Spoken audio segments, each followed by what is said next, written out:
All right, I think we should start. Let's do it. Do you want to start? Yeah. All right, we're not going to wait anymore. All right. I want to thank you all. Oh, we got one more guy. Come on in. I want to thank you all for coming here on behalf of Finn and I and the Heritage Museum. This is really a true gem here. When I was growing up, you know, every kid was out catching frogs, salamanders. My poor mother, when she did the laundry, had to reach into my pockets. She was scared to death what she would find. You know, and the frogs went to school, they went everywhere. So kids back then had a real connection with nature. Unfortunately now, with the screens and all the video, I don't see that as much anymore. But this place here, one of the great things they do is they run all sorts of programs for kids. And the more I've talked to the director, Mike, the more I'm learning about what a gem this place really is. They have in the summer, they have a touch tank down there. Bring the grandkids. I brought mine down here, and the fact that they can reach right in the water, pull out a big starfish, you know, dinner plate size, and stick it on their hand and feel it, you know.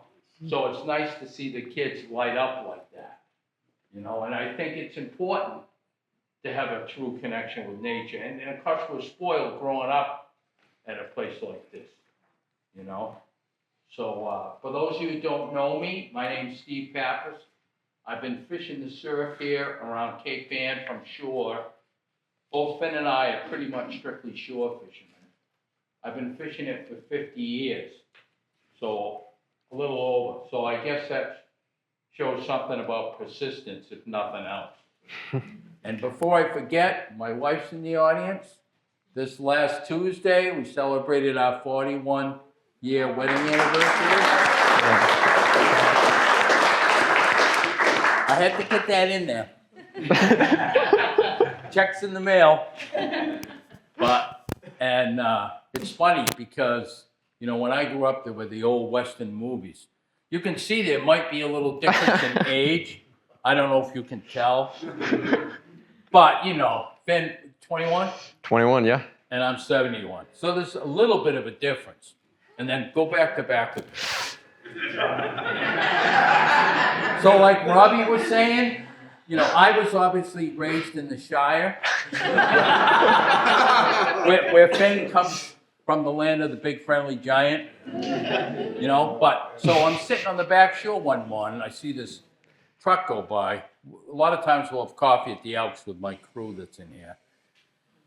And we'll see these trucks go by, other fishermen, some of them from out of state, some of them are local, and all of a sudden I see this new truck. Nice rod rack on the top, and I'm checking out the rods. I go, you know what? Hey, you know, that guy he's got some gear, you know, serious stuff. You know, it's kind of like that old Western movies that they used to have where the first shot would be the sheriff sitting on the deck, and then you see the dramatic music, and then a lone rider comes in down the street, you know, and he's looking, and, you know, the new gunslinger in town. So I'm looking at this kid, and I don't mean kid in a derogatory manner.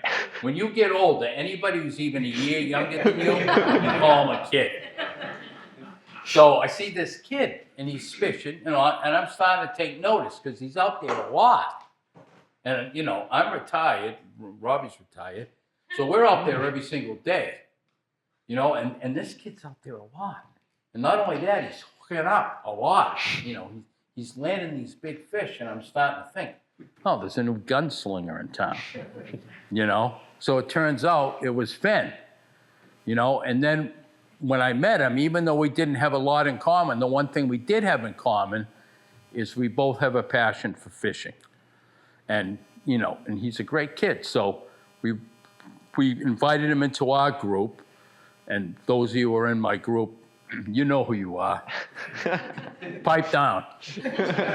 So, Finn, do you want to introduce yourself? Yeah, my name is Finn Hawley. I've been fishing on Cape Ann not quite 50 years, but maybe 15. So I always heard stories about Steve and his unbelievable fish that he had been catching over just so many decades. And it's amazing to me because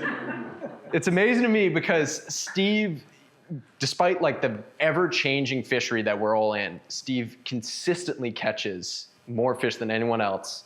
And since getting to know Steve over the last handful of years, I've learned so much from him.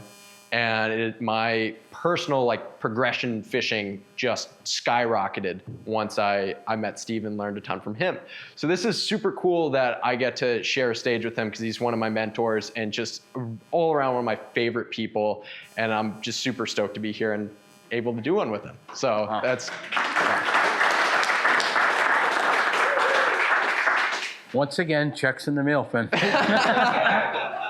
So anyway, before we get on to the slides, we'll do a quick little, you want to grab one of your rods, let's do it. and show you the tools of the trade. I'm going to start with a light rod. Yeah, me too. Early in the year, this is a 7.6, happens to be a St. Croix rod, which is one of the companies that I used to be on the pro staff with. It's pretty light. And early in the year, the fish are averaging anywhere from like 14 inches to maybe 26, 27. You might get a slot fish that's up 28, 30. But, you know, and we start in the estuaries. The estuaries warm up first, the bait's in there, and we're not casting any long distance for the most part in the estuaries. Some of the rivers and little creek drain outs that we fish, you could just flip. They're less than from here to the wall. So this, if you tailor your gear to the size of the fish, you can have a lot more fun. You know, you don't need a 9-foot rod to haul a little fish in like that. It's not going to be any fun. And if you're starting out and you got a kid who wants to get into fishing, obviously, depending on their age, you could go even lighter and obviously shorter than this. You know, all my rods look kind of long anyway because of how short I am. But go ahead. And that's a great point. Like starting in the spring, a lot of the lures as well that Steve and I throw are much lighter. So earlier in the spring, we're going to be fishing nothing over, I would say, an ounce. Like most stuff is going to be under an ounce that we fish. And so being able to fish a rod that is appropriately weighted for that weight range. So yeah, like Steve's can pass around that, and like That's a jumping spook, minnow by the way.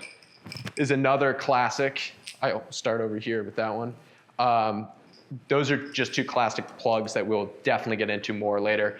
But to start with like a lighter rod like that, where you're throwing the size range, is perfect for that style of rod and the style of fishing that we're doing in the back bays and estuaries. And then we move on to something like, I would say for the majority of Cape Ann and what we do throughout the entire season, we're going to be fishing 9-foot rods. And this is a Century Surf Machine Elite 9-foot rod, which is like my go-to all-around rod. It's a fast action rod, and it has a lot of power in it. And for a lot of Surfcasters, this is actually pretty light, but I found that for me and Steve, like, we don't need a crazy amount of casting distance. Yeah. As well as definitely fishing with you guys, I've learned that like, you don't always have to wear out the arm every day fishing. Right. They're work smarter, not harder. Right. So it's definitely important to fish with a 9-foot rod. And yeah. I mean, I personally hate now that I'm getting up there, switching over to the longer, heavier rod. Although if you come up after, you feel free to pick up the rod. It's pretty light. But the nice, 7.6 rod, that rod won't wear you out. You can cast that all day, and some of the longer, like down the Cape where the sandbars are out farther, and there's really a need for a longer cast.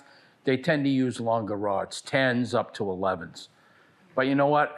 If I throw more than 5 minutes with one of those, I'm going to need to take a nap. So I think the important thing is to tailor the gear to the size fish that you're catching, and that'll go a long way in enhancing your enjoyment of the sport. Absolutely. And both Steve and I, paired on these rods, will be fishing 150 sized Van Stalls. For us who are out there fishing every day, the entire season, and sometimes, I know Steve doesn't get, you're in the water, so you're real wet from here and there. But Oh, yeah, sure. But hopefully you're not swimming. Yeah, so I do a little bit of swimming as well, and so if you're going to be dunking your reel on a consistent basis, I know it's crazy, my sharks kind of get you, but I like to fish with a 150 size reel because for us, we don't need to use all the drag on this reel. Right.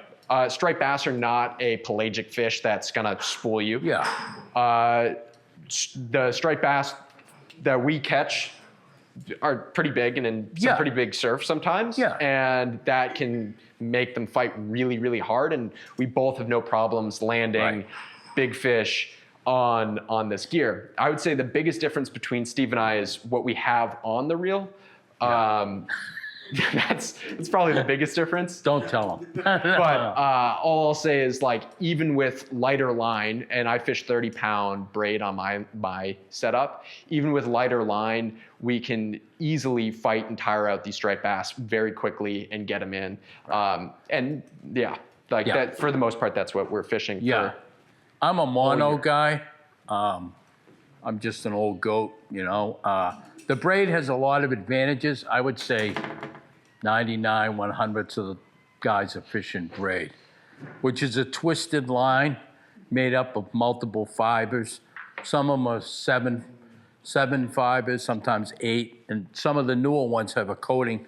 The new Quattro, right? That has it's a like coating 8 strand. on it. Yeah. The nice advantage to braid is it doesn't have much stretch, which is good in some instances. For instance, if the fish are farther out and you do have to make a long cast, if you get a take on the farthest cast you can make, in order to set the hook, that line's not going to stretch. So you got a much better chance in setting the hook than I would with my mono, because mono has a lot of stretch. But the advantage I feel with the mono is that stretch is also forgiving. So if you're fighting a fish that's really going berserk and the head shakes and the whole thing, I think you're less likely to snap the fish off. And you don't have to fish a heavy mono.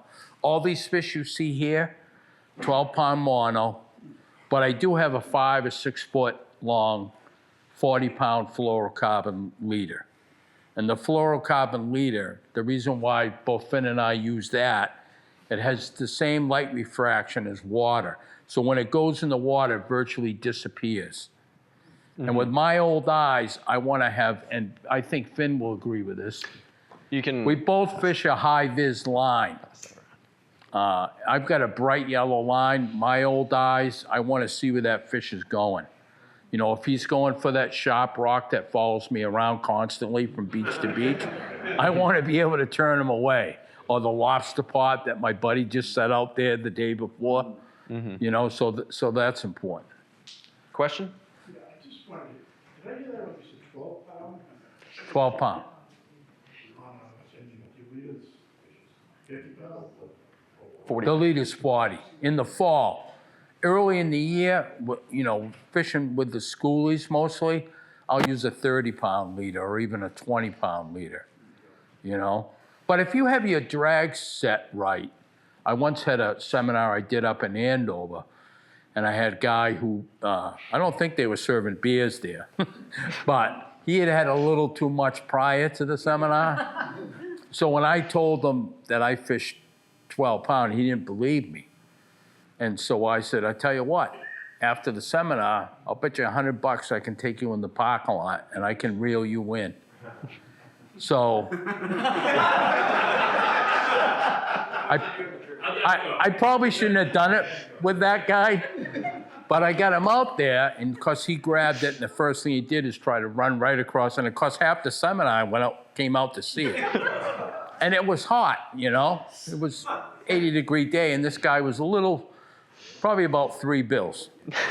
So he made 7 or 8 attempts, and you know, I thought he was gonna have a heart attack.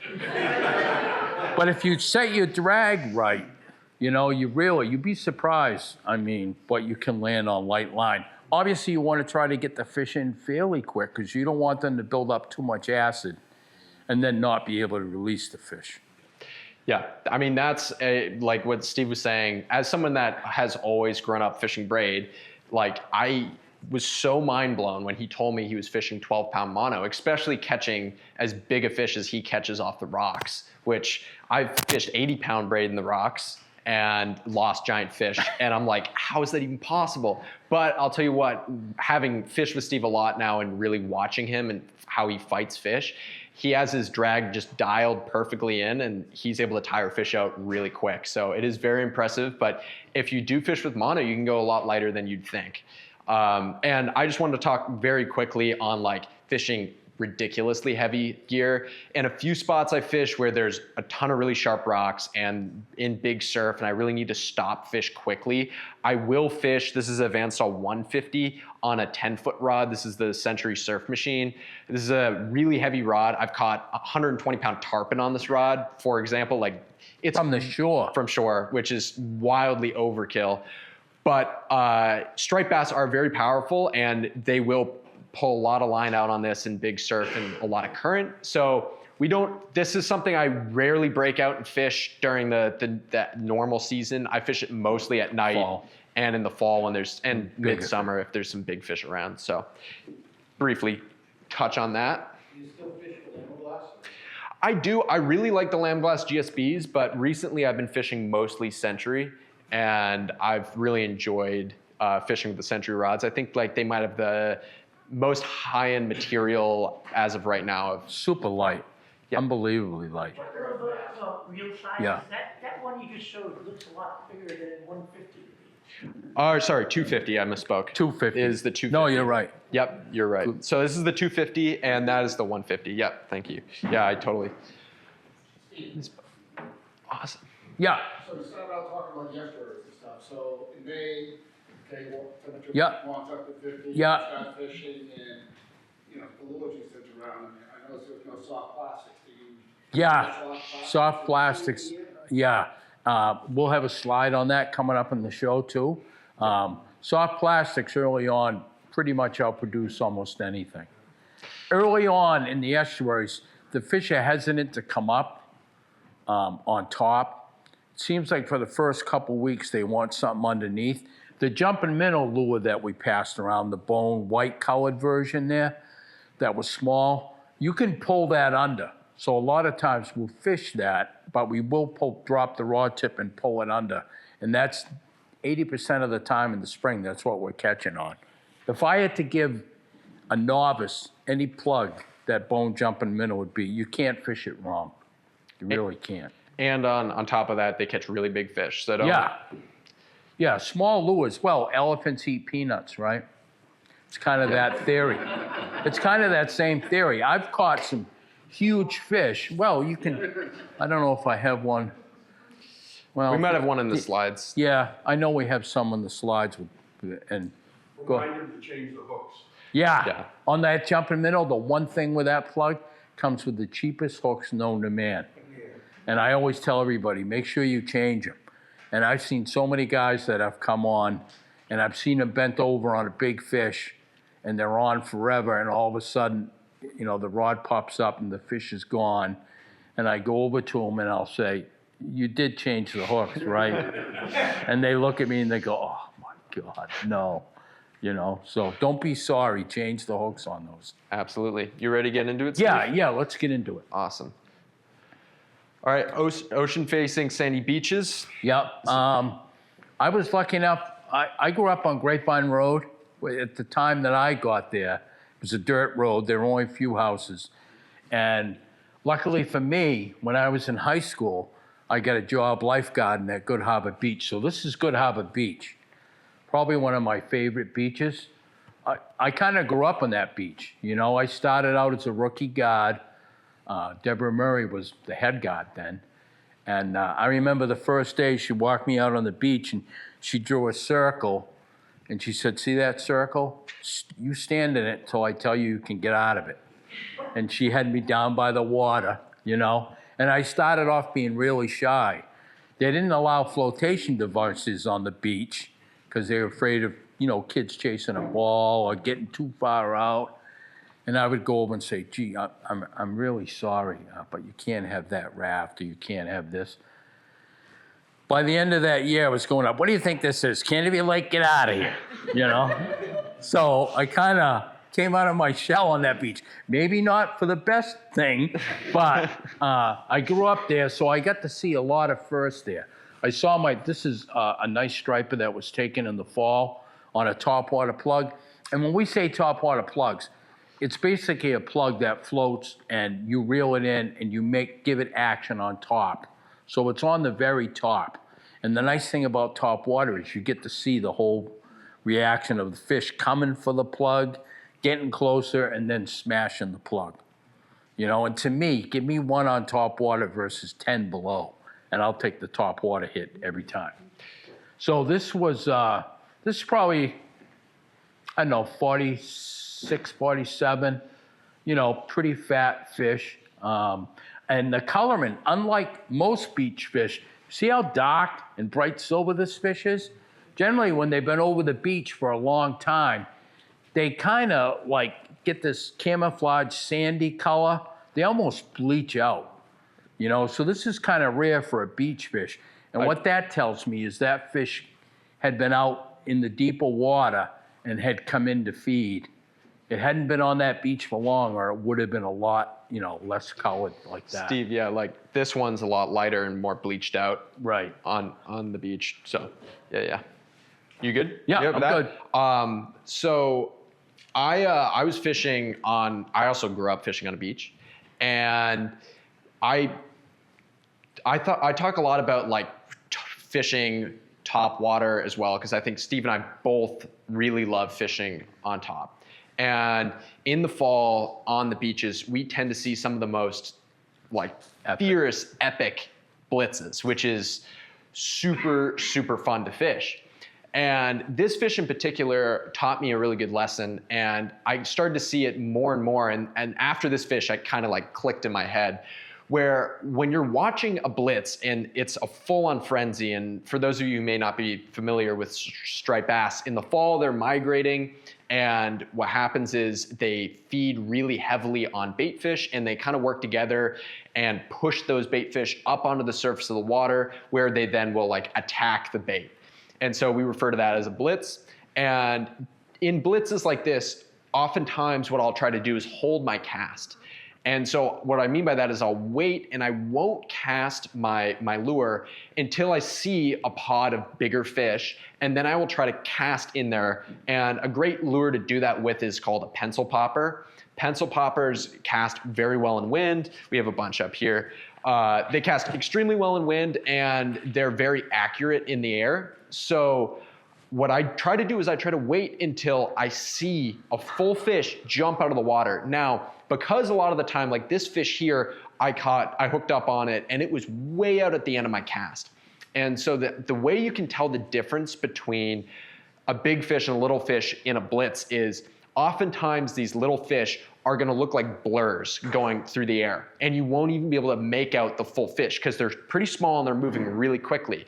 When a fish of that size jumps fully out of the water or tries to like jump out of the water to eat bait, what you'll see oftentimes is what just looks like a full fish, like a perfect fish in the air or like almost in the air.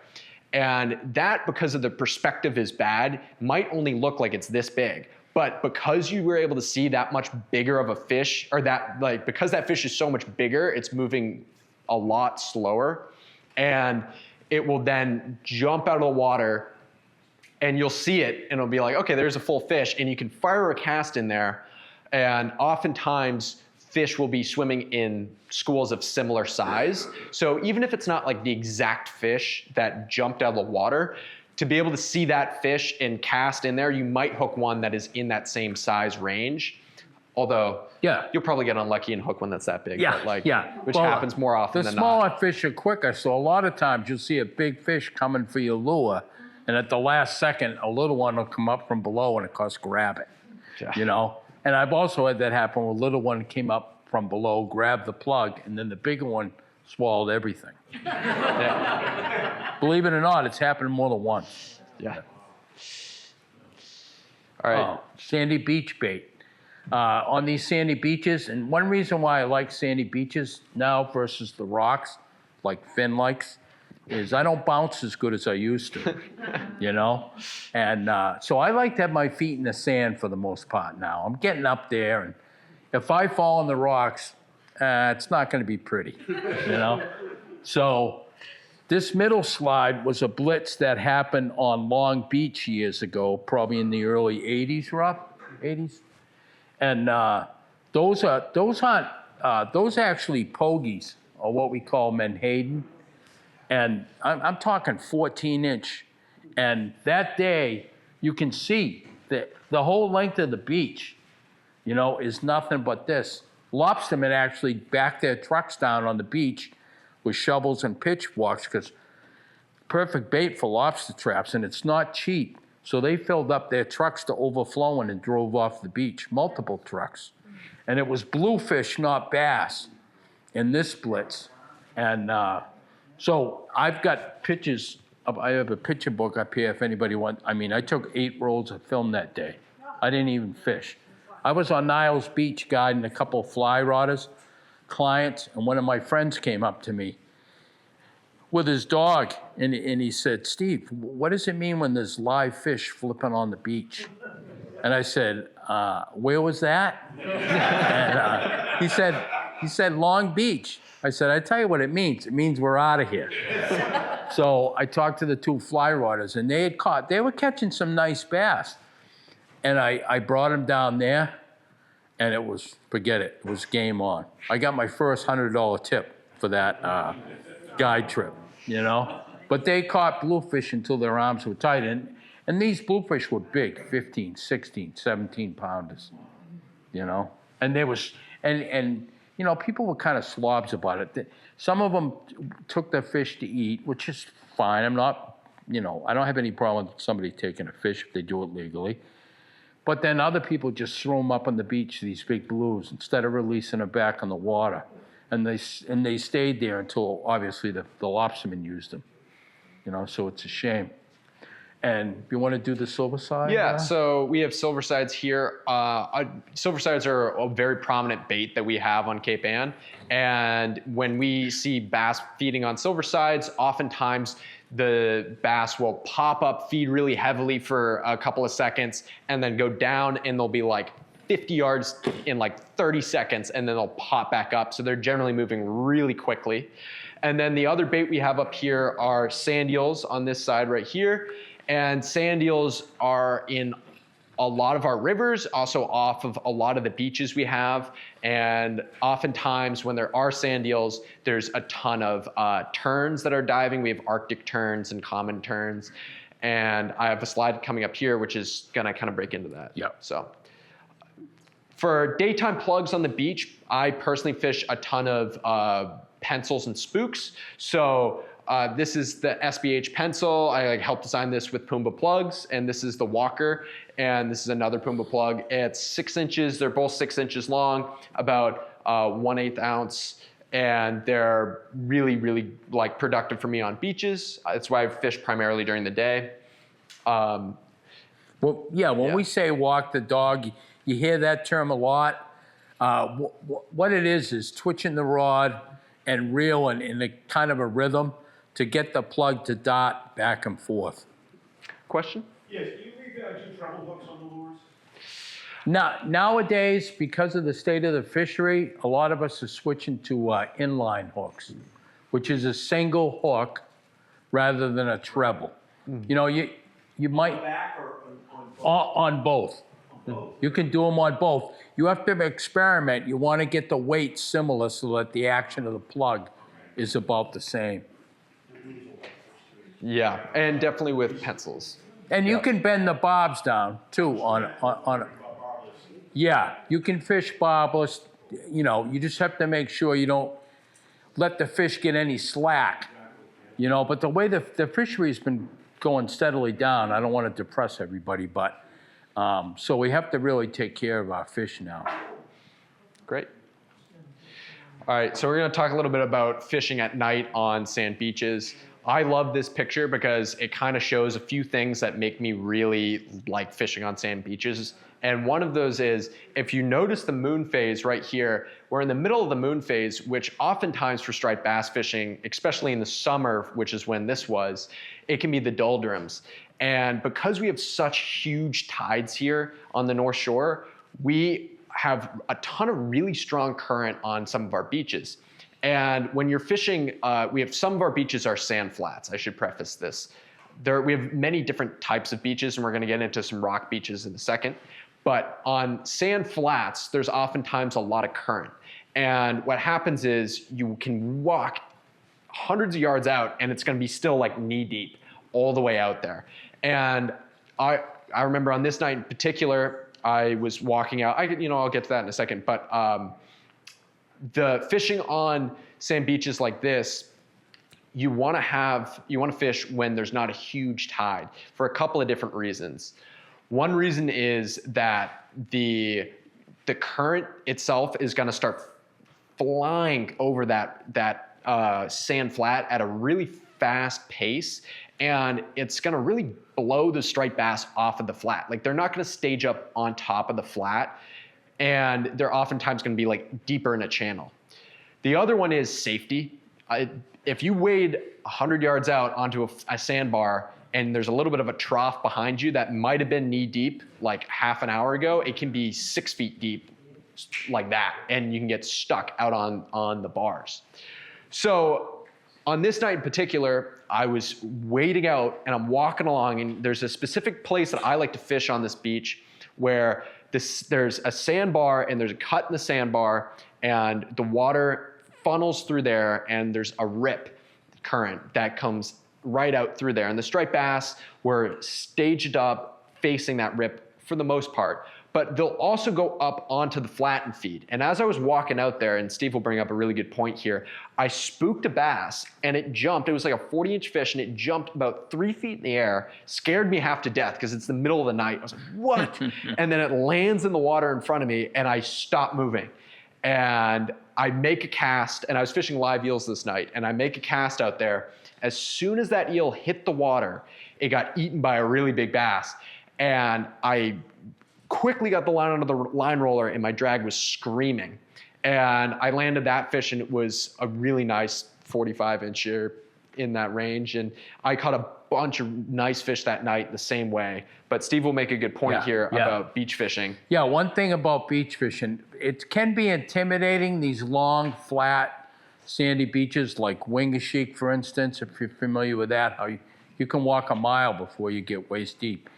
The thing on those beaches is structure is, don't get like it in your head that structure is just a rock. On these sandy beaches, the structures are often more subtle.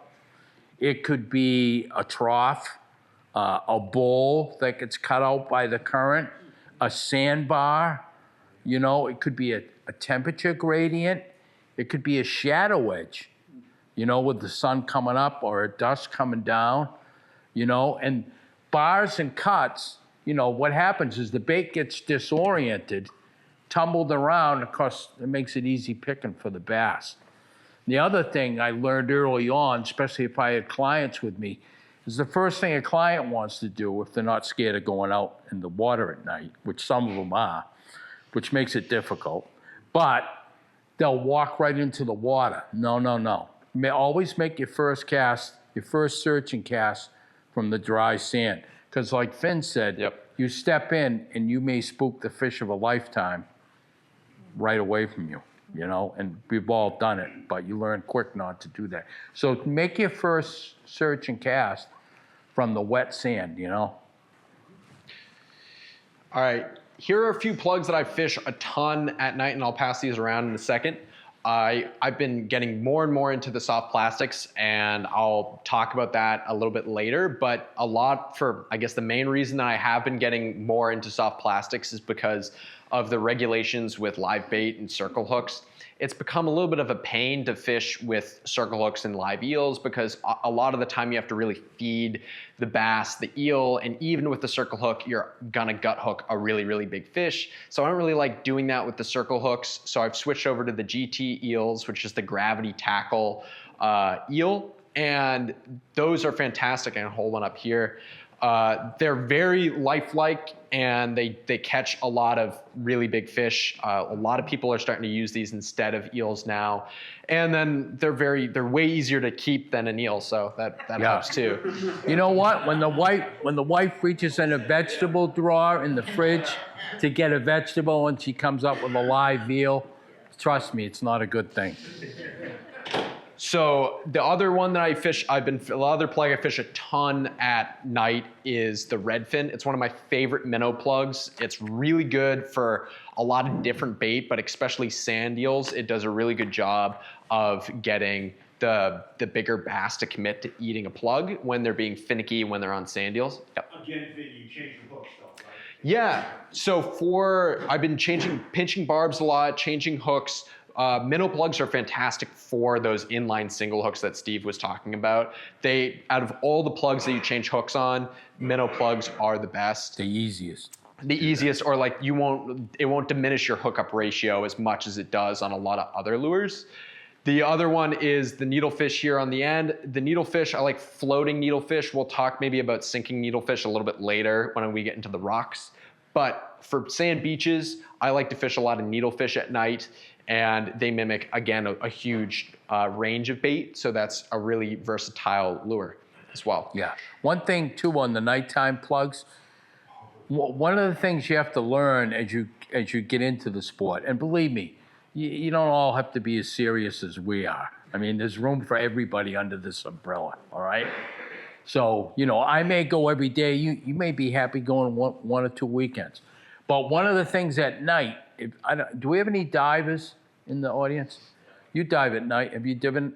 Yeah. You dive at night, and when you're down and you look up, the surface is almost like mercury, right? Like a silvery. You have the ambient light, even from a, half moon. And so I like to use dark plugs at night when I'm fishing, because picture the ceiling, it's gray, but say it's white, similar to what you'd see on the surface. So that's going to be silhouetted, and bass feed from underneath for the most part.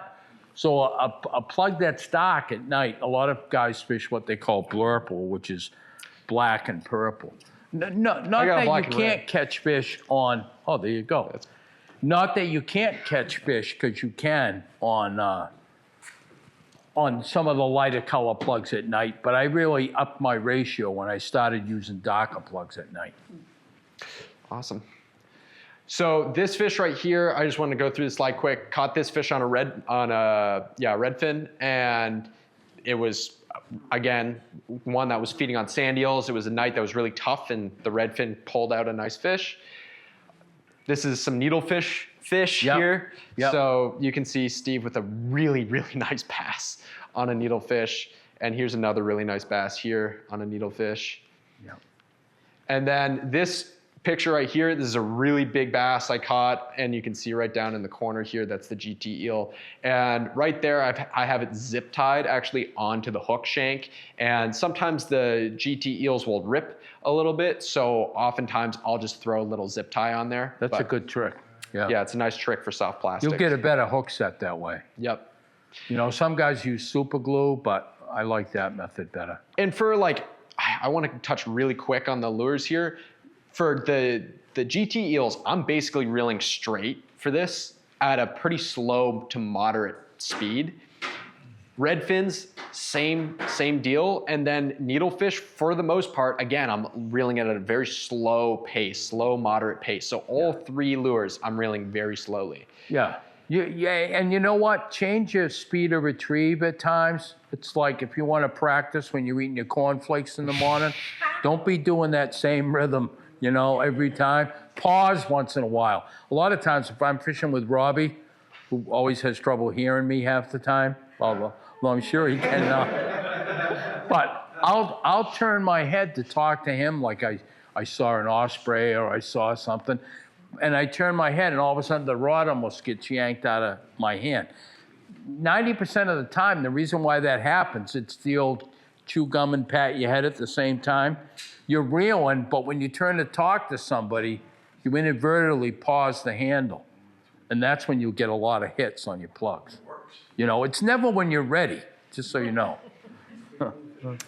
Rocky beaches. Yeah, so Rocky Beaches, Pebble Beach in Rockport is a good example of this. You can see this fish was out in a little bit, you know, and that's once again a pencil popper. And there we have a bluefish, and some of the striper guys don't like the bluefish. I don't want to have my $80 custom plug on when they show up, you know, because they'll for sure cut that off. But on light tackle, that thing gave me all I could handle. And they tend to jump. They're very aggressive. You can't reel fast enough to get away from one, believe me. Some of my custom plugs, I'd hate to have you look at them. And but you can see Pebble Beach is mostly those slippery ball bearing type popples. Just be wary, because walking in there, you know, even with the corkers on, and we're gonna get into proper footwear in a minute too. Yep. And any of these big fish that like you see, and most of those are all females. So they're the spawning stock to help recover the fishery. So by all means, now we fish a slot, so it's 28 to 31. These are older pitches. Obviously, I was much younger and more handsome there. But, you know, you could keep a fish back then like that. Now you can't. Anything over 31, if you're a recreational, has to go back. Commercial has different regulations. So 28 to 31, one fish a day. And, you know, treat the fish gently, get them released so that they can spawn. We can get the fishery back to where, you know, the good old days. All right, we're gonna go into fishing on the rocks here. And as Steve was saying, we need to talk about safety for fishing on the rocks. A huge part of that is Corkers, and Corkers is one of the only companies that makes studs that you can buy, the insoles, that you can actually change these insoles out. But this is, before you buy a rod fishing over here on the North Shore, you should buy these because it's that important. You cannot be standing on any of, like, this is a great picture because you can basically see anything. So anything that's dark like this, when it gets wet, is ridiculously slippery. If it's algae like that, as well, is extremely slippery. If the rocks are smooth, these won't help you either. No. Like the popple rock in the If other they're picture. polished, yeah, you're done. You're that's gonna like fall walking down. on glass. It's impossible to walk on. And sometimes barnacles can be your friend. You can walk on those and they're a little Get some grippy grip, with yeah. this. But then other times, I mean, if you fall and there's barnacles, they're not your friend anymore. You get Where is that secret spot? you get big money for that one. Robbie will be up the back selling maps with the X's on them for $5 a pop after the thing. So Steve's passing around an older model of the shoe version of the Corker. Yeah. There's also boots that you can get. We've really enjoyed the shoes because they're way lighter when they get waterlogged. Yeah, and the newer version's even lighter than that You know, I'll older version. send one of these around too if you want. I Pass swear, that if I around. put those corkers on, the corkers, I could win the greasy pull coming up in June. Guarantee it. Yeah. Wear a wetsuit. Yeah. Oh, believe me, I've fallen in. That goes along with it. So for fishing on the rocks, Steve and I fish mainly topwater during the day.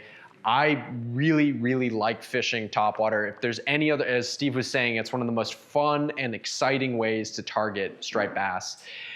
So I like to fish, these are the three main lures that I will fish when I'm fishing off the rocks. The first one is a 9-inch long spook from Pumbaa Plugs, and I'll pass this around too. So this one right here, the Magnum Walker, is a fantastic spook style plug. So this is a walk the dog. It's gonna have this really nice, large walking action. Splash. And it splashes and it looks like a big injured bait fish. And that is a very, very productive lure.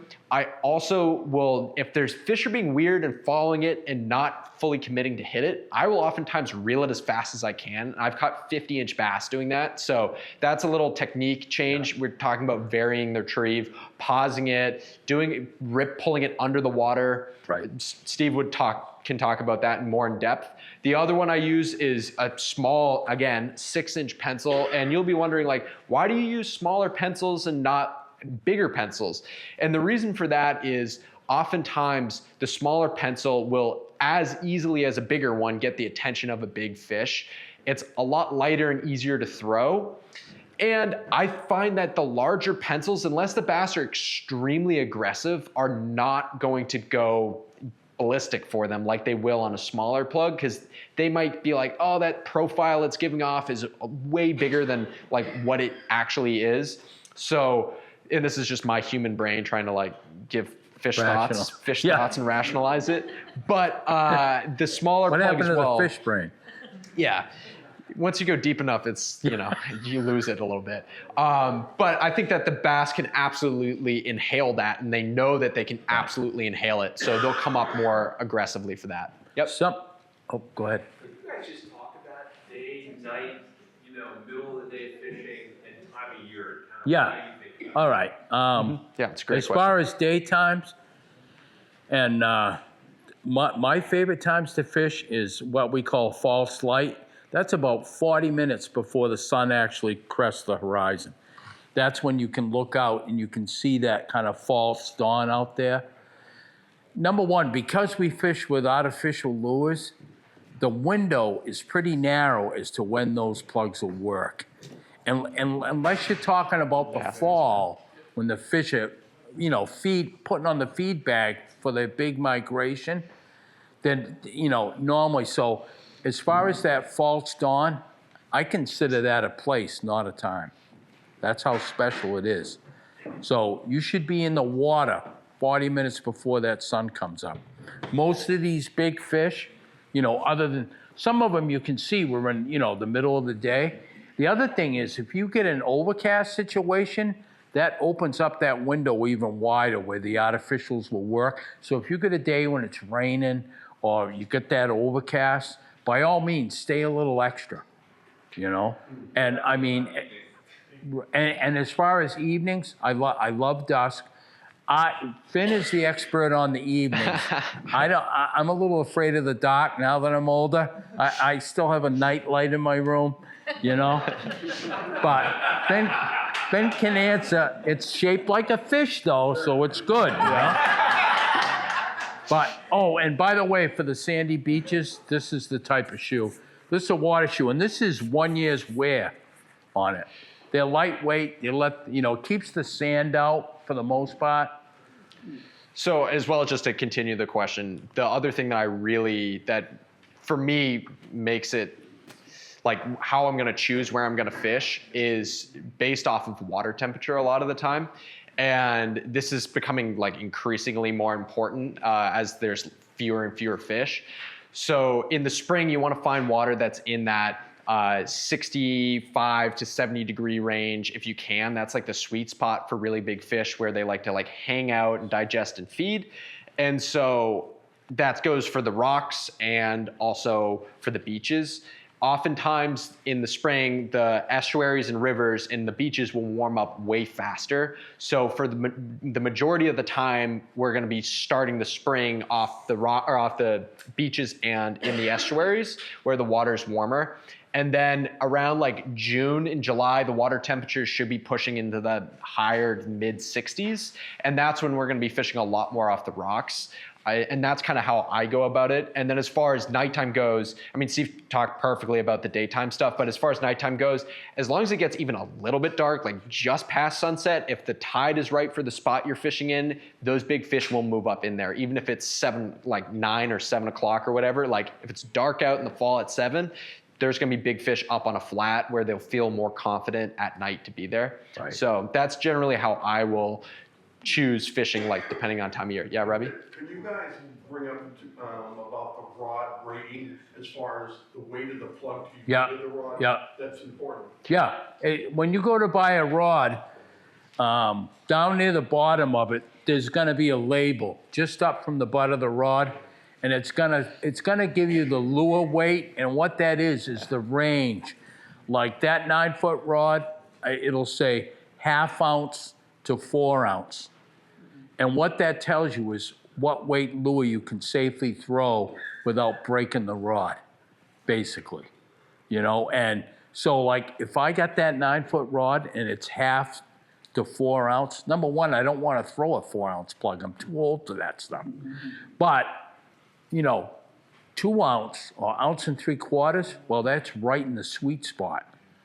And what that'll do, that'll allow the rod to load evenly. And so even though you may be throwing, you would think, I'm going to throw a 4 ounce plug, I'm going to be able to reach farther out for those fish. You want to throw something in that middle area, you'll get a longer cast. So that's important when you're looking.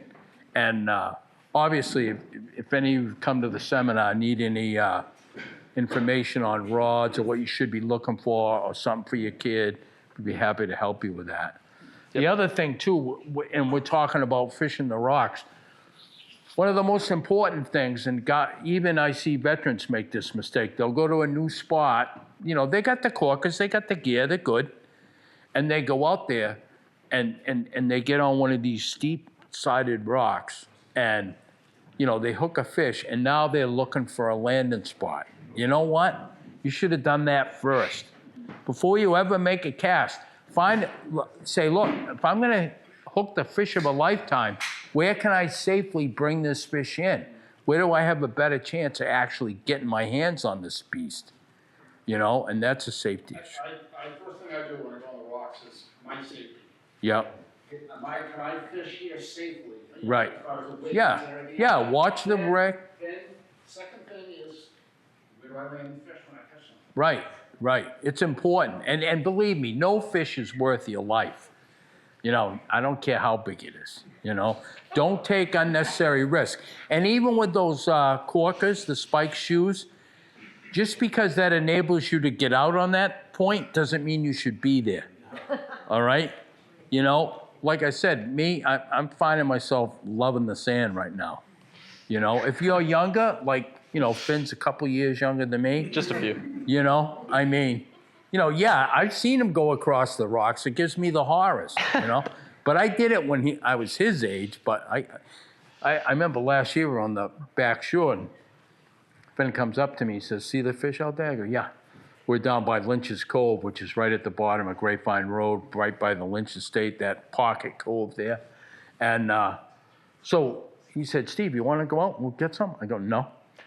And he goes, "Well, why not?" I said, "Because I got 50 years on you. That's why not, you know?" And he proceeded to run out there along the wall, out over the ledge, over the, you know, it was like fishing Mordor, you know? And he proceeded to catch like 15 or 20 big, beautiful fish, you know? But you have to know your limitations. Yeah. So last plug is the walker, and that's one that is a smaller version of the Magnum walker, and I just pass that around. It's a smaller 6-inch spook, and that's one that really big fish will eat 1,000%, but I really like to fish that when the fish are being picky, when the striped bass are being really picky. It's fantastic. All right. Sometimes you have to match the size of the plug to the bait that's around too. You don't always have to match the hatch, but that generally will help. And sometimes you have to go radically different, you know? Yeah. Yeah, there's some really monster bass that Steve catches Yeah, at the rocks. these are all on the back shore. I think everybody here probably knows where that is. I mean, they don't call it Bass Rocks for nothing. Yeah. There's really not a bad spot on that whole shore. But like I said, just make sure, you know, before you go out there, gauge the waves, see where they're breaking. You don't want to put yourself in that zone where it's really dangerous to fish. You want to be able to tell the story the next day. Absolutely. Like, especially on the back shore, the waves come in really, really heavy, and the bubble weed that we have there is nasty, so you can slide on that too. So you just got to be very careful. The other thing with the rocks is, bear in mind, and I'll get to your question right after. You're fixing, for the most part, you're fishing oxygenated water. That white water that's right near the rocks, that's the stuff that the bass get turned on by that, and the bait gets tumbled in there. And a lot of times, rather than impressing your girlfriend and getting that cast way the hell out there, which is basically empty water, make a cast parallel to the shore. The biggest bass I ever caught, I hooked right there. Right there, right under my feet, all right? And that bass was 56.5 inches long. all right, well over 50 pounds. But, you know, make some casts parallel to the shore because the fish is sitting underneath those undercuts a lot of the times. You'd be surprised, especially if you're fishing metal lips, which I think we have Yeah, a we're thing gonna of. get to right now. Yep. You'd be surprised how many times it's that last 6 feet and fish the plug right up to the rock because a lot of times they make a decision, they decide it's going to get away, so they grab it at the last second. I've even had caught fish that I'm lifting the plug out of the water and they jump out and grab it in the air. So we'll quickly go over night fishing plugs too. So another, and then we'll go over towards the metal lips because I really want to cover metal lips, but because they're another one of my favorite plugs at night. I'm going to start with bucktails. Bucktails are fantastic during the day, so definitely fish them during the day, but at night they're equally as effective. Then we have needlefish here. I like to fish those sinking needlefish. I pass one around here. It's a little bit heavier. It will go down a couple of feet in the water column. Really productive off the rocks. And then the other one that I fish a ton is the darters because they have a nice swinging action, hold great in rough water and current, and are very productive when there's big, like white bait, as we call it, like menhaden and mackerel and anything big. Yeah. That does a really good job of mimicking. And then, so here is a really nice bass that I actually caught on a soft plastic, which we're gonna get to right now. So I've been getting way more into fishing soft plastics. They're very productive. These are 3 of my favorites that I've always have in my bag. The first one is the Bomba Shad from Zinger Baits. They're a smaller custom company, but they have really fantastic action, very soft plastic in itself. So the tail moves around a lot. The Hoagie Slappy Eel right here is another fantastic eel imitation. Has a little bit wider profile than the GT eel, sits a little bit better if you're trying to fish on rocks with it. I've been very productive with that one. And then the last one is the no live bait needed 8-inch paddle tail. I've caught some really, really big fish on that, and it is really, really good, big, wide plastic, which I have one here. I like to fish the white or the black and purple too. I've hooked a giant bass on this that I lost. That was probably... Oh, that was the one. Yeah. So that was like the one. And He still hasn't recovered. yeah, I still haven't recovered. Big fish. Here's one of Steve, the giant one on a metal lip, which we'll talk about metal lips here. But we also wanted to talk about low tide in the rocks, and I guess high tide for that matter too. As you can see, That's the like, actual plug that's we in have that channels here in the rocks. And the big fish, even if you're standing, as Steve said, right up on the rock, and it's right in front of you, these channels here that will be tide pools during a lower tide, really big fish will go and stage up right in there. And this is another monster that Steve caught at low tide. And this is where waves will crash onto these rock channels like this, and the waves will go up and over it, and then the water gets sucked through there, and all the bait and crabs and fish and everything will get like just funneled right into the striped bass. And that's why they like to hang out right in these channels right here.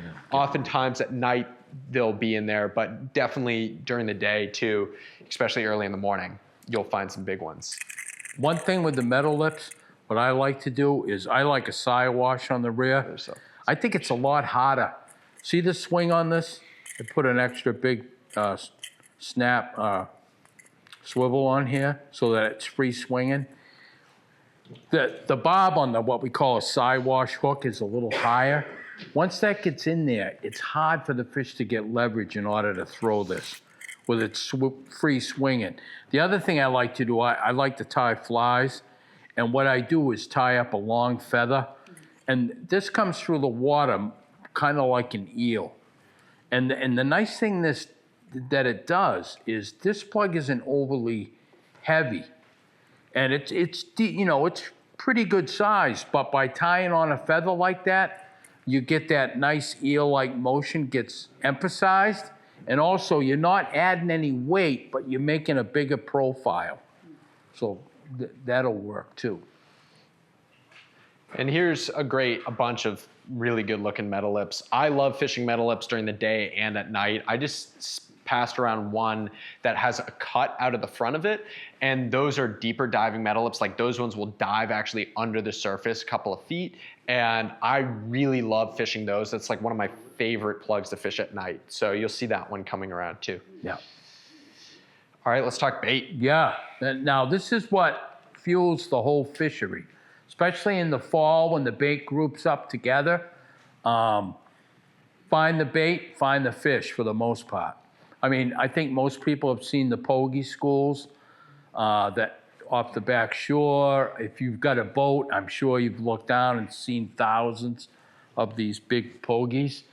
What we have here, that's a nice fish I took on the back shore with, and that's like a medium-sized mackerel. That's not a tinker mackerel, so that was a nice fish. Yep. And mackerel have the speed tail, you know, so they can really move fast. So if by chance the bass get the mackerel cornered in a pocket cove or somewhere where they can cut it off, they will not refuse a mackerel, because generally they can't catch that fish, just too fast.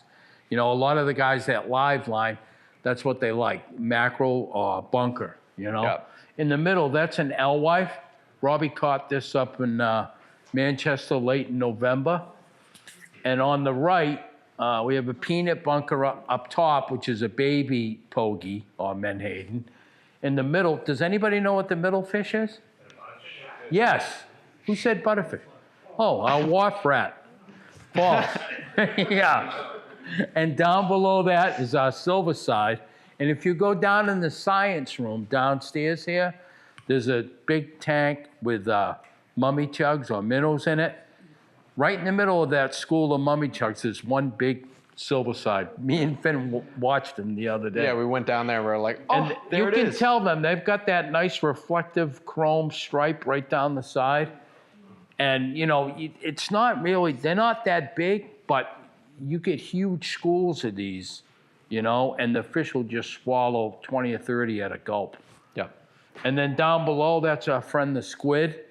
If you've ever walked the boulevard at night, you see the guys leaning over the railing and they're going like this. And most people don't know what they're doing, but they're jigging for squid. You know, they used to call stripers squid hounds, you know, and there's, you know, I've had blitzes where these things are flying out of the water to get away from the bass. Yeah, it's amazing. So knowing the bait, the predator-prey relationships are important. You know, surfcasting's a big puzzle, all right? You all get the same puzzle.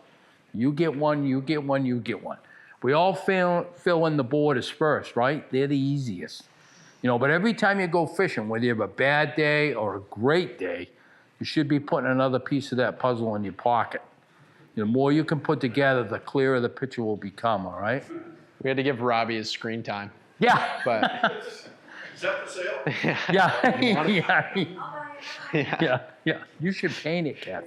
so deep, we have a lot of like rocky reef structure, very similar to the back shore. And then we have stuff like this, which is these really deep water cliffs, like you'd find off of like Halibut Point, for example. And these, well, I mean, Halibut Point is like a lot of places in Rockport where you can catch some nice fish depending on what's going on. But a lot of that is due to reading water. And you'll oftentimes see this more slicked out water and then a little more choppy water. And those are current lines. And that's when we talk about fishing productive water or fishing along the productive water. It basically looks like there's no structure along this whole area here, even though there is stuff below deep down.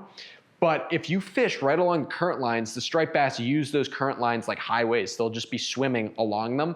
A lot of the time, they'll just be cruising along and maybe not staged up. So this is one of those rare times where you can cast in one spot for a good amount of time, and those fish will eventually swim by, or bait will come by, and there'll be bass following it, and the fish will stack up. I mean, you can, what we call a seam edge, what it actually is it's parallel currents, both going in opposite directions. The easiest way to see it is when you have, you've had rough surf for a couple days, and there'll be a foam, and you'll see a foam line, and it'll be moving in two different directions. And of course, that disorients the bait once again. So like Finn said, the bass will orient to that. And you could be right next to Robbie here, and Robbie's catching, 6 fish, and you're 10 feet away, and you're getting nothing. So push them out of the way a little. Yeah. That's a bad place to be next to Robbie. All right. So this is another really important thing that I wanted to, from the shore, from this rock structure, we're going to talk about nervous water or active water. As you can see, there's a ton of gulls flying around here, and in the corner right here, you can almost see some bass jumping out of the water. This all right here, this entire section all along here is what we would refer to as nervous water. And that means that there's bait that's gotten pushed up onto the surface of the water and is making it ripple, and that is where there's a lot of big fish right underneath there. And this is for me and Steve, when we see this, we go running. I've run down there, maybe not Steve. No, that's where I go running down there. I don't run anymore. Because this is the most beautiful thing we can see coming down to the rocks. One of these days, me and Finn are going to be driving in opposite directions on the back shore, because we're always looking at the water, not necessarily at the road. So one of these days, it's going to be a head-on collision right on the back shore. Yeah. And this is what it would look like from above. So you see that nervous water, you might not see a whole lot of action, but beneath the water, there's some big fish. Yeah. Some of those fish are in the 40-pound class. Yeah. Yeah. That's what you want to see. Usually when you see that, you're going to have Especially a good day fishing. These guys right here, monsters. I mean, some of those fish. This. Yeah, that one right there is. We might be. Yeah, that's Finn's fish. That's the one I want. And when you're fishing a school like that, you would think, throw in the middle of that.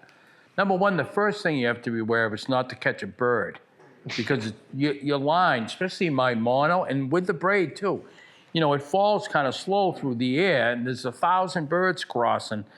One of them gets the line wrapped on its wing, you're going to be fighting a kite and not a fish, So you want to make a low cast, generally lower to the water, and you don't want to throw in the middle of that. You want to throw. I found the bigger fish tend to hang on the edge, or if you think about the water column, I know I talk a lot about the top, but the water's from top to bottom, the water column.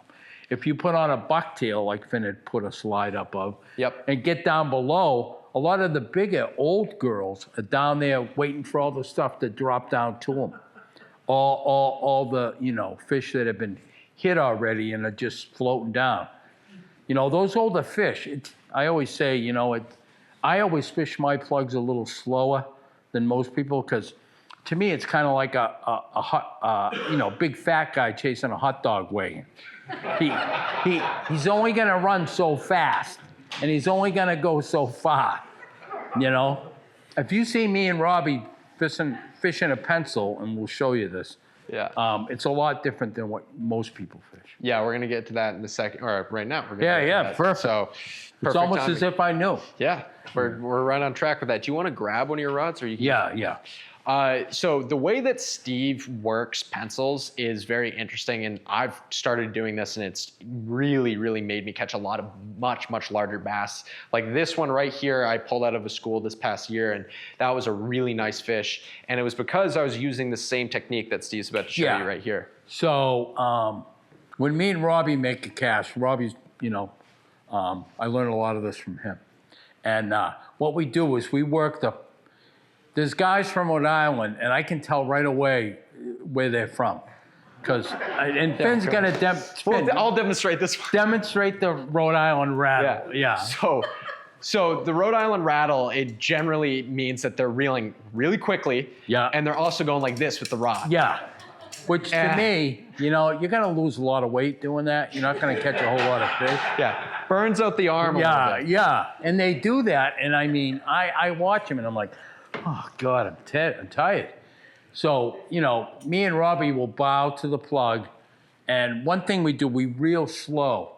And I don't mind the Rhode Island rattle if the guy who's turning the reel handle is moving the reel slow. Or it's fine to keep that plug in place once in a while, splashing in the same place by moving that handle very slow. But that's what me and Robbie do. It's more like what Finn's do. Yeah. It's one of these, and it's a rhythm. And yeah, change it up once in a while. Yeah, it's a cadence, but anybody, I can drive by with my crew and you could just put a silhouette up on this screen. I could tell you exactly who each guy was by the way they, their stance. And when we're doing that with the rod, like you just saw me do that, essentially what's happening there is the pencil is going to slap down onto the surface of the water and glide in one direction, and then slap down on the surface of the water and glide in the other direction. So it's going to be way more similar to a spook in action, like a walk the dog action to it. And it's a much slower retrieve. So it's just making the fish or the pencil a little bit more enticing. I think we're running, maybe no questions until the end because we're running a little slow. So that fish that I just held up on the screen, sometimes you got to swim for them to get them. And on this day in particular, Robbie and I were fishing, and I had to swim out with both of our fish. And so we have a little friendly competition between us all. And whoever catches the biggest fish of the year wins this horseshoe. The golden horseshoe. The golden Did you bring it? I didn't bring it. I told you to bring it. But on this day in particular, as you can see in a second, like there's a rocky point and there's a blitz and there's a lot of really big fish. And this was mid-July.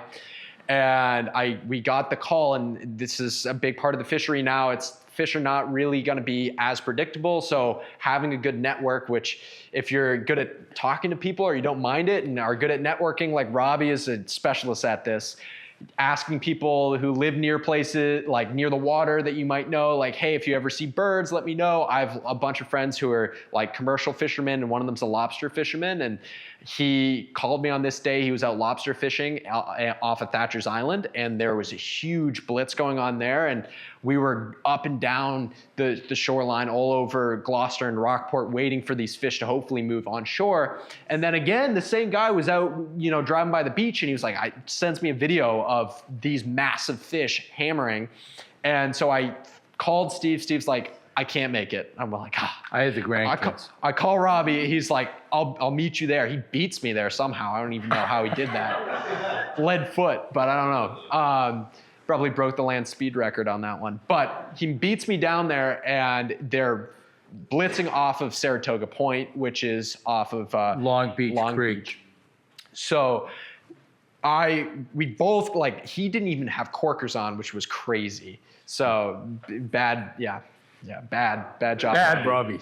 So we both went out on the point because that was the closest distance to where the fish were feeding, and I cast it out right before him, and I hook into this monster fish, and it goes out, and I guess I can point with this. It goes out and runs, we hooked him probably here, and it went out and went like that.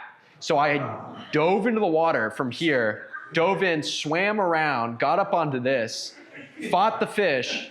Andy, don't even look. Dove back into the water and came back over here. And Robbie then hooks his fish right about here. His fish starts going straight out again. So I'm like, hand me the rod. I grab the rod, dive into the water again. I thought you were gonna swim. Yeah.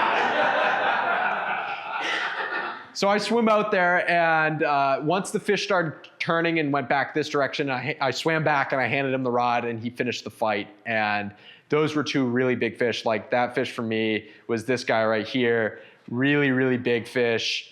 And then obviously Robbie, but I don't know. We gotta talk about. Yeah, that I don't know what's going on with right the there. lobster claw hand.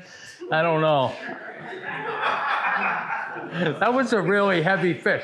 And as far as Robbie goes, he's my brother-in-law. I love him to death. I mean, he could talk a dog off a meat wagon. I've seen him smooth these private landowners. Next time you're here, Robbie, pull right in the driveway. But that was a heavy fish. Yeah. And Finn, that golden horseshoe, I mean, Finn's the youngest one in our crew. Most of us are a little older. Me and Robbie are the two, goats. And then we got the other crowd over here. And a lot of them are mid-range. Mike, what are you, 30, 32? I don't know. So, but, So it's great to have a crew like that, but you know, young Finn here, the last 2 years has won the Golden Horseshoe. You know, and everybody asks me why. Right, absolutely. And he's swim after. That's cheap, as far as I'm concerned. Right. Yeah. And the other thing is, I mean, the reason why we have a horseshoe is because I've always said that there's a lot of luck in fishing, right? I mean, you have to be lucky to even be near a fish that size, let alone land it, you know? So there is luck involved, and we've all met that guy who always seems to catch the fish, right? No matter what. Yeah, and I see them pointing at him. Yeah, I know. So and there is some luck to it. And like, as Steve said, like these were back-to-back fish, so Robbie could have as easily caught that fish that I caught, and it could have been the other way around. So. Was that last year? That was last year, yeah. I've seen Finn do that. He said, "I'll be right back." Yeah. He jumped in with a bluefish and swam out. Yeah. Yeah, I've been known to swim for fish a little He bit. gives me the horrors. I used to be a lifeguard. I can't even look at that. Don't worry, I have my flotation device on my back. Yeah. This way, if I drown, I'll be face down. Steve, just a quick one. Yeah. Sorry, just real quick. Yeah. Of your group, who fishes clips and who's always tying direct with your leader? It varies. A lot of guys, I like what they call a coastline clip, which is a wider version of the old Tactical anglers. dual clip. lock or the tactical angle. Nowadays, everybody's using what I call the paper clips. I don't like them. For the most part, they're too narrow. I don't have that plug my anymore, rod, metal lip. But I want more room for that plug to swing, to give that enticing wiggle. So I like a little wider clip. Yeah, I have a tactical angler's clip on mine. Old Town Water. Yeah. Hey, the proof's in the pudding. But, you know, so, and then I like a loop knot if you're fishing something you really want to give some action to. Yeah, I have a question. You talked Yeah. about swimming from that rock to that point with the rod, and you got Oh, yeah. on, and you got hookers on. Yeah. Don't swim. That's Yeah. the answer to that is just don't swim. It's not worth it. No. Here's the thing. If you're fishing on the rocks, you should have a PFD, which is a personal flotation device. Don't be a cheapo and buy the one you have to pull. Because if you fall and you hit your head before you go in, nothing's going to pull that for you. They have a water-activated PFD, which, believe me, will work. Well, you told me you were swimming. Now, Not me. Yeah. Yeah. describe that. Tell me, you got a rod in your hand? Yeah, so Yeah. I mean, you can kind of see the technique here. If we go back to this. So you got the rod in one hand, like there, and then, yeah, and I use a boga grip. I don't weigh the fish anymore, but like for a situation like that, to keep the fish secured on without like my hook going into me or anything. The reason I swam back is like, that's pretty sketchy right there if I get hit by a wave. So I was like, I'm just gonna go into the calmer, slacker water and we're gonna deal with that fish. And if you notice, he didn't even lose his sunglasses. Yeah. Sunglasses on. Yeah, it wasn't too Yeah. bad. I didn't go under, which was nice. Oh, and that's another point. If you're going to be sight fishing, what we call sight fishing, we like to do it a lot on those white sandy beaches like Wingasheek or Good Harbor. And you can walk like knee deep in the water and spot fish. Everybody's been to Good Harbor when you see the kids all pointing in the water. What they're seeing is stripers. And a lot of the time, if you're walking the water with your wife and turn around and take a look behind you, there's probably 5 stripers walking right behind you, because what you're doing is kicking up all the food. And a lot of times I'll turn around. I've been walking with my rod out to the side talking, and all of a sudden, I'm hooked up, But the polarized glasses are huge. Yep. Safety too. Yeah, and as far as safety, here's an example. Everybody, when they land a fish, we've all done it. I know you have. Don't tell me you haven't. You landed a big fish and you pull the rod up to reach for the leader. And where's that rod? It's right behind your head. And you got a 40-pound green fish, right there. And if he throws that plug, guess where it's going? Right in the noggin. So I've had plugs, come right off my glasses more than once. You hook yourself in the eye, it's not going to be pretty. Yep. you know? Have you done that at night? Yes. So I'm crazy. But I wouldn't. The only reason I'm that crazy is I'm very confident in the places that I will fish at night. I've fished them a ton of times during the day. I know the spot very well. I don't like to do it by myself. However, I have done it by myself. But I always make sure, number one, somebody knows where I am. And number two, I always make sure that like I either have somebody with me or I have some sort of, even this backpack here, which is a waterproof backpack, that's a flotation device that if I do get knocked in, like I have something I can hold on to.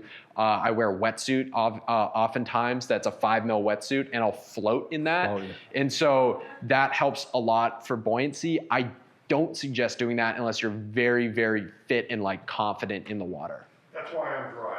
Yes. Yeah. We should probably move along. Yeah. Estuaries, really quick in the spring, that's the place where we're gonna fish because the water temperature, super productive place to fish. Here's a little clip of us fishing in the estuaries, if there's anything you wanna add to that. Yeah, you can see here the terns diving. You can see the fish. I think Finn just missed. He's got him. I'm on one. But see the terns? I like the terns better than the seagulls. The seagulls will flock over almost anything, a dead tuna head, anything. The terns are a little smarter bird.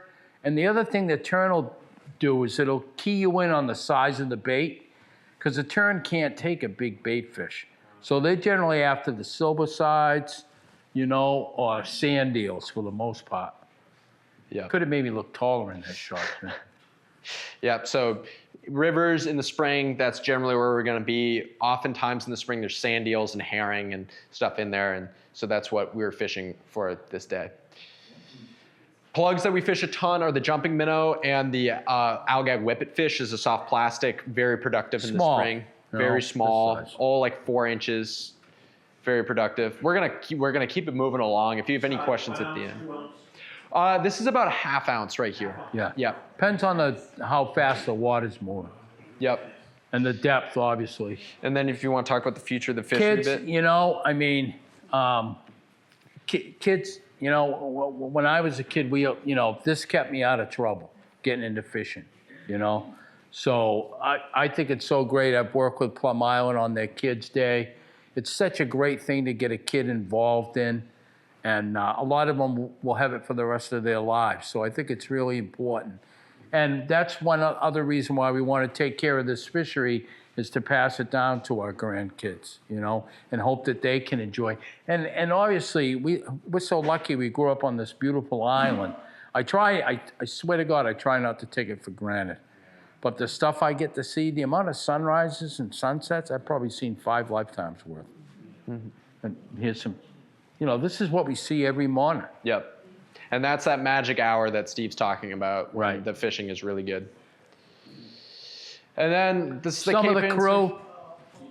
Yeah, if you see us, always come up, say hi. We'd love to chat. So if you ever see us out there. Yeah, that's a coffee break in the middle. Discussing strategy for the next tide. But that's Mike Evans. That's Bobby Patrol. That's my son Mike. The first big bass he caught, he's like 80s in Little League, right? I have caught literally thousands and thousands of bass. I have never caught a tagged fish. First big bass I get, not only is it a nice big bass, it's tagged. So I thought that was cool. And there's Jamie up in the right corner, Paul and Nick. And these guys in the crew are sitting over there. They're a little shy, but if they'd be all willing to help you out in a minute if you need any more, info. So I think we can all relate to this, This is a way for me to make a little side money, So I'm still seeing Finn about that fish he lost on edge. But he's come a long way. He's slowly coming out of his shell. Yeah. Talk about it. Yeah. Yeah. He can bring it up without crying now, so it's good. Yeah. Awesome. That's it. Thank you all so much. All right, This was thank you super for awesome. coming. Thank